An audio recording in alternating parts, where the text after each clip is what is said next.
still November 29th. I'm doing some work. I mean, it's in the afternoon, early afternoon. I'm on a roll. I'm on a roll of getting stuff done. I got my availability set up. I already requested new clients. So I know within the next 2 weeks, it's really going to pick up because I'm practically going to be full-time,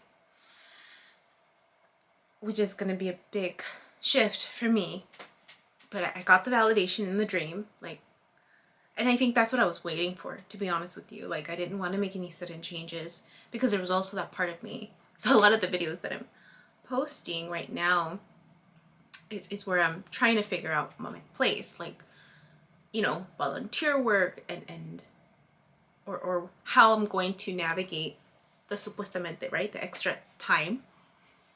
And so there was a hesitancy in me actually following through with the availability changes on my calendar for work. And then I got a phone call from the recruiter who initially helped me, and she's just confirming that that's what I still want.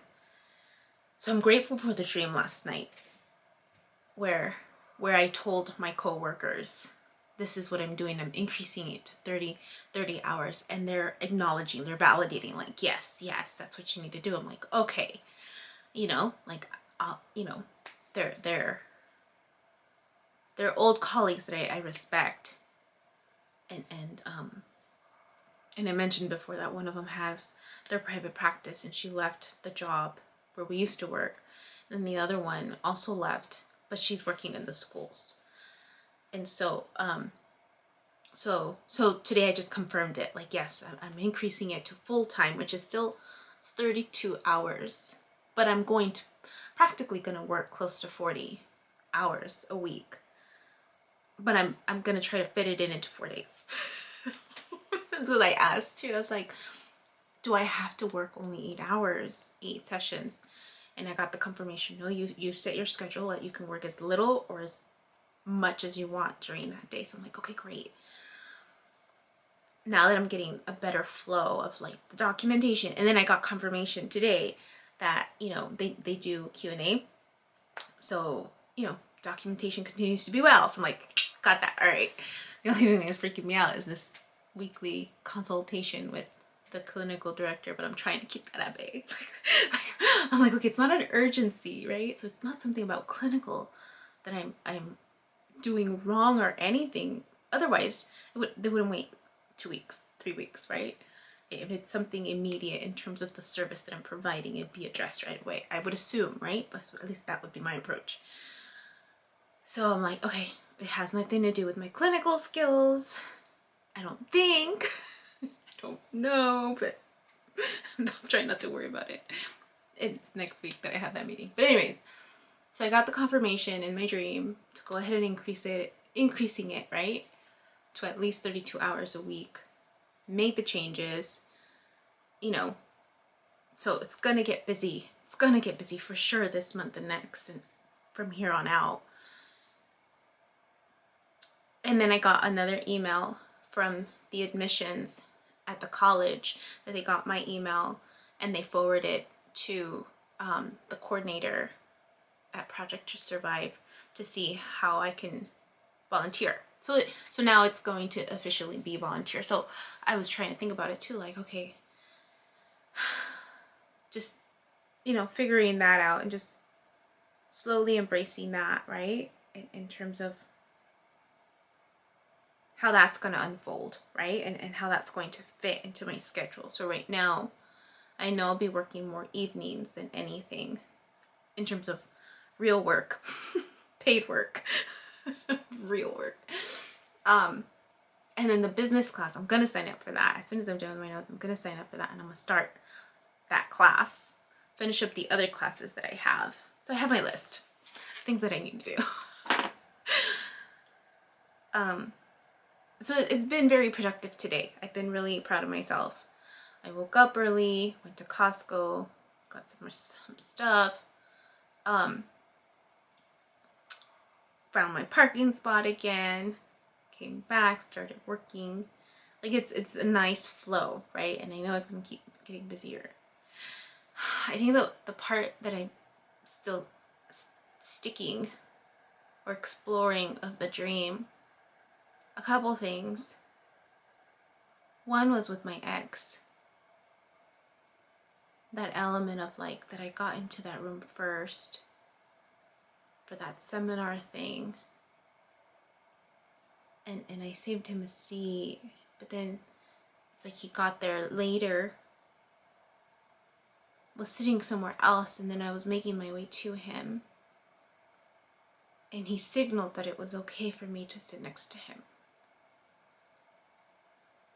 And funny, today was one of our niece's birthdays, and we've had this tendency of like, or at least this past year, like, because I have it saved on my calendar, so I reach out.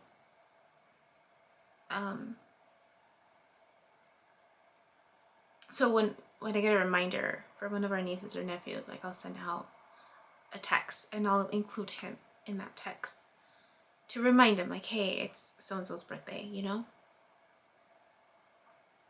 And I was a little hesitant to do it because I didn't know if he would respond or if I'd get like a separate text like, hey, don't include me in these anymore. And but he didn't. He actually just responded like we have, you know, where I say happy birthday so and so, and then he'll respond back also happy birthday so and so, and then both of us usually get the thank you from the one individual. So he also like participated in it. It wasn't like a silent treatment or anything. So I was like, okay, I'm hoping that's a good sign, right? In terms of like being open to keep collaborating.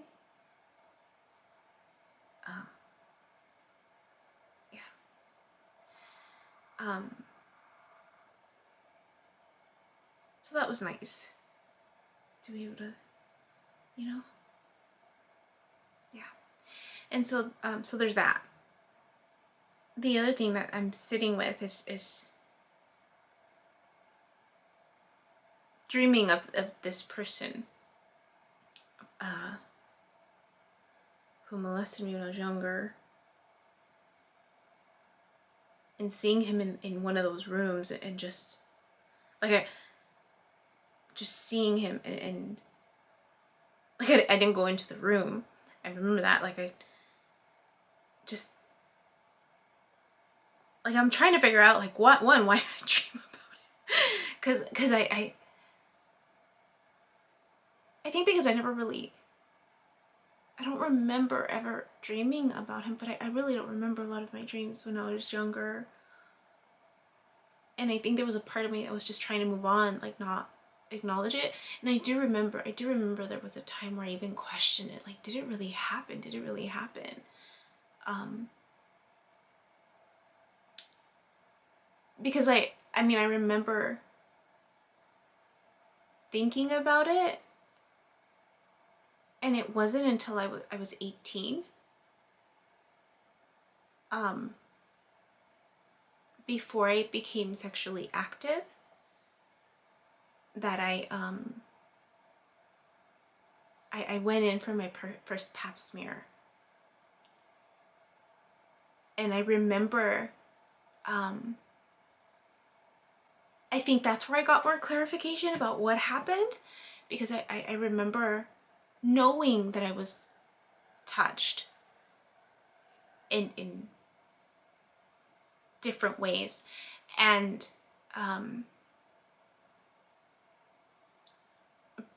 but not being sure at the same time, like in terms of like what happened.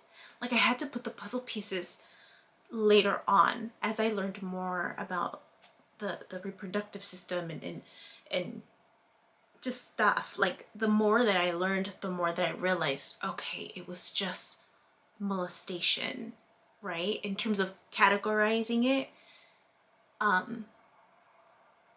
were there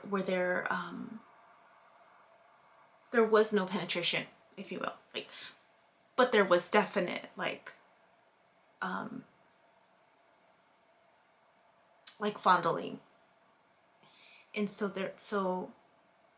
but I didn't realize that that's what it was until after I got my first pap smear, because that's when I realized it was a painful pap smear. I remember that, and it was because I hadn't done it right. So then that's when I realized, okay, it wasn't full penetration, that experience. It was just the fondling and the molestation. And so but that, I mean, that was from like, there was like 8 years, right, that I was living with this idea of like, oh my gosh, like I know something happened, but I don't really know, because I didn't know what was happening, right? Like I was trying to figure it out at the same time until that moment. And then I started putting the pieces together. I was like, if it hurt, that means, there was no, breakage, if you will. And so then I'm like, okay, so then it was just this. So it's just, and then just over the years, I kind of came to peace with it, in the sense of like, okay, there's nothing I can do, right? Nothing else I can do about it. It's done. It happened. Move on. So the fact that it's like just all getting re-triggered.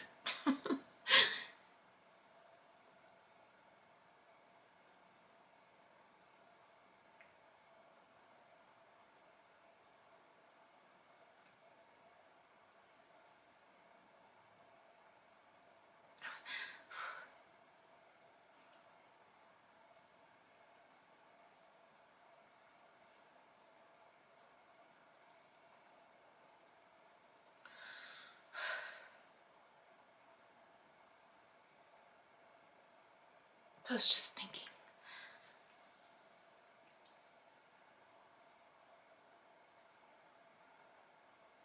of the connection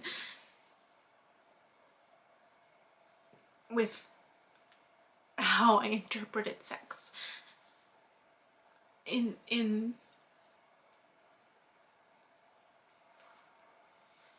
like, that's how I interpreted like attention. Like that's, for me, I interpreted like, if someone wanted to have sex with me, it was because they were like, I had value. Like I had value. They wanted me. I was desired.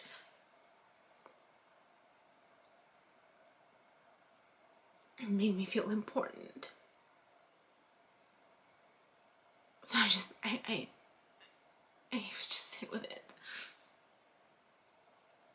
And that's what came up. Then I was like, that's probably where it started from. That's probably where it started.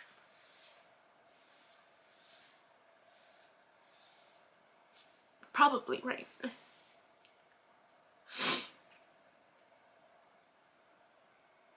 And then why that was such a big issue in my marriage.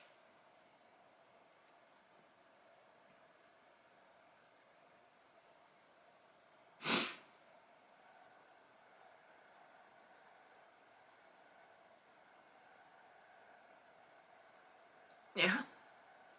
So I just made that connection. Or just I don't know if I might have made the connection before, but just revisiting it, I think. And I don't know if it's just the dream.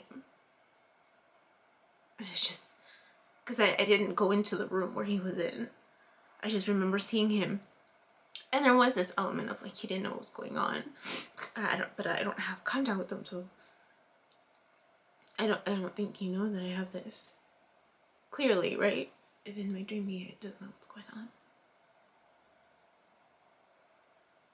But I just remember seeing him in the room.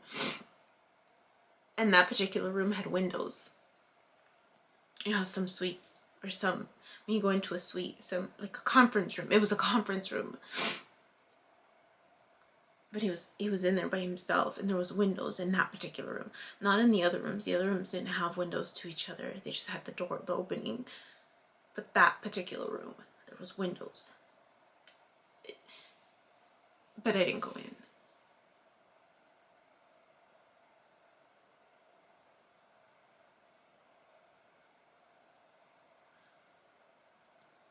Yeah. I just wanted to sit with that a little more. Because I was trying to figure that out. Like, what there was something else. You're just sitting with the meanings a little more. Processing.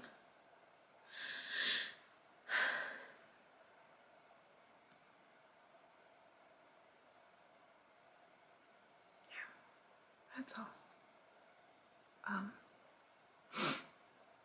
I haven't done my tarot spread for the week, so I'm gonna do that as soon as I'm done with these notes. And the good thing is I've gone through the videos, my videos, and I have them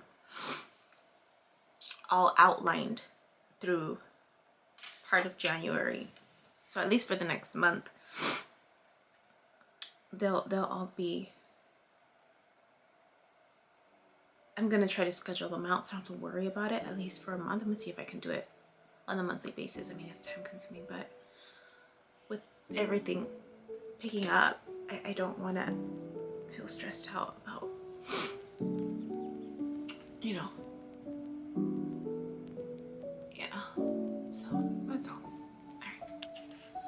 Hi, my name is Yubi, and in case you haven't figured it out, this footage is capturing my experience as I learn to navigate my personal spiritual awakening. I am learning that this experience is unique to each one of us. In whatever way we believe we are embracing living our truth, this just happens to be my journey. And despite me having a graduate degree and a license in clinical social work, this by no means is intended to replace any type of mental health advice. This is just me on a personal level, documenting my experience, shedding light on the truth that I am learning and discovering for myself, and really inviting you along for the ride. If by some magical chance you find this content to be helpful in any way, shape, or form, please click the like button, share the message, subscribe to my YouTube channel. I have an Instagram account, a personal one, and one specifically for this channel that you're more than welcome to check out. I'm an open book. I have also created t-shirt designs. I'm wearing my favorite one right now, which is the North Node design, but I have that and other things that you can look at inspired by this process and journey, and I have the link in the description box as well as in the about section of my YouTube channel. So you're more than welcome to check those items out. Any type of support is great. Again, if you find this content really helpful or meaningful, sometimes when we take that step and be vulnerable, with showing what's inside our hearts and what's really our truth, we realize that we're much more connected than what we thought we were. And so I hope that as I'm living this experience, and that you find some type of truth for yourself, or find some type of ability to heal in some way just by relating, just by knowing that you're not alone. That really has been my goal with this process, not just being able to connect with others, but really for my own healing. It's definitely been a therapeutic experience and a very creative one for myself. So I thank you, and I wish you all the best, and we'll see what else comes next for me.